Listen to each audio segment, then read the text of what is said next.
Now, got an act that the Justice Department just took, and I can't obviously expect you to respond specifically to their act, but I use it as an example of their uncooperation with the Department of Congressional Oversight. This uncooperative behavior needs to change. On December the 10th last year, the department confirmed a briefing for your staff regarding asset forfeiture fund, and to do that last week, January the 8th. On January the 7th, Department of Justice, Office of Legal or Legislative Affairs informed our staff that they will no longer provide the briefing because they consider the matter closed as a result of the change in chairmanship, and because you released a public memo, because I released a public memo on the Marshal Service study or investigation. It's important to gain your commitment on how you would handle this as an example.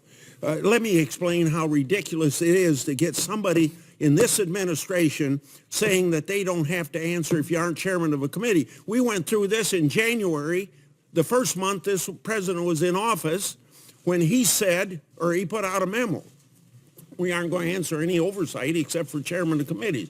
So you're going to write off 500 members of Congress not doing oversight. So we told them all about this and the constitutional cases on this. We got them up. They wrote a memo again 2 months later that said that they were going to respond to all this stuff. Now you got people in the bowels of the bureaucracy that are still saying, if you aren't a chairman, you ain't going to get an answer to anything. How ridiculous. It's our constitutional responsibility.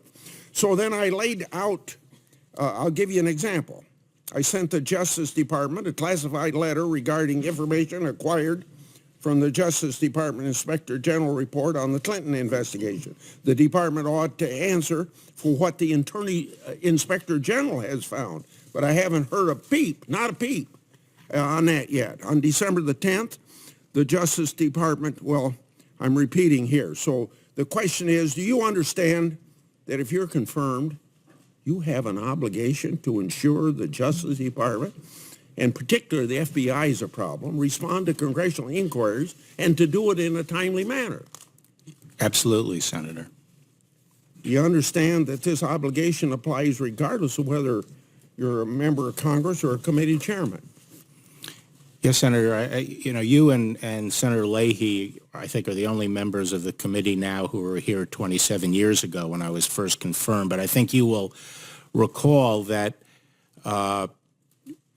we were able to establish very cooperative and productive relationships with all the members and try to respond to their questions and deal with their concerns and work with them on projects they're interested in. And that will be the same approach that I will bring to the job if you confirm me. Okay. Then let me be specific on my last question on oversight. You remember when you were in my office, I gave you, as I gave Attorney General Sessions, as I gave Holder, a long list of things that the department has not answered. And one of these was an October 17, 2018 letter. And I'd like to have your response to answering that letter and respond to all outstanding and future oversight requests in a timely manner. And then remember, I said, all you cabinet people come up here to tell us yes when we ask you if you're going to answer our stuff. I said, maybe you better say maybe. So if you want to say maybe now and be really honest, say maybe. Otherwise, I hope you'll answer that October 17th letter once we get you voted into office. Yes, Senator. Throughout your career, you've expressed concern with congressional attempts to enact criminal justice reform and at times advocated for stricter mandatory minimum sentences. In '92, under your direction, DOJ published a report entitled The Case for More Incarceration. This report declared that the problem with our criminal justice system was that we were incarcerating too few criminals. More recently, in 2015, you signed a letter opposing the Sentencing Reform and Corrections Act of 2015. This letter states quite clearly your opposition to sentencing reform, particularly the lessening of mandatory minimum sentences, any sort of retroactivity. The First Step Act was signed by President Trump As Attorney General, it'll be your job to implement the legislation. Even though you've opposed criminal justice reform in the past, will you commit to fully implementing the First Step Act? Yes, Senator.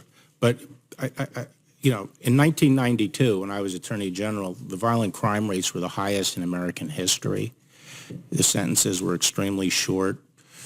Typically, in many states, the time served for rape was 3 years. For murder, time served 5 to 7 years. It was, the system had broken down.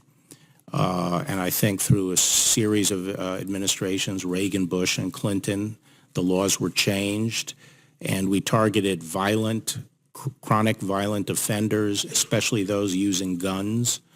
And I think the reason the crime rate is much lower today is because of those policies. So I don't think comparing the policies that were in effect in 1992 to the situation now is really fair.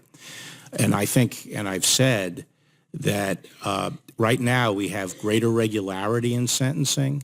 There's broader recognition that chronic violent offenders should be incarcerated for significant periods of time to get them off the streets.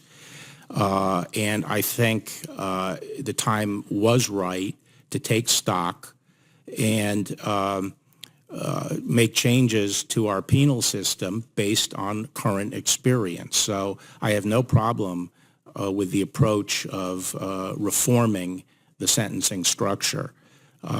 And I will faithfully enforce that law.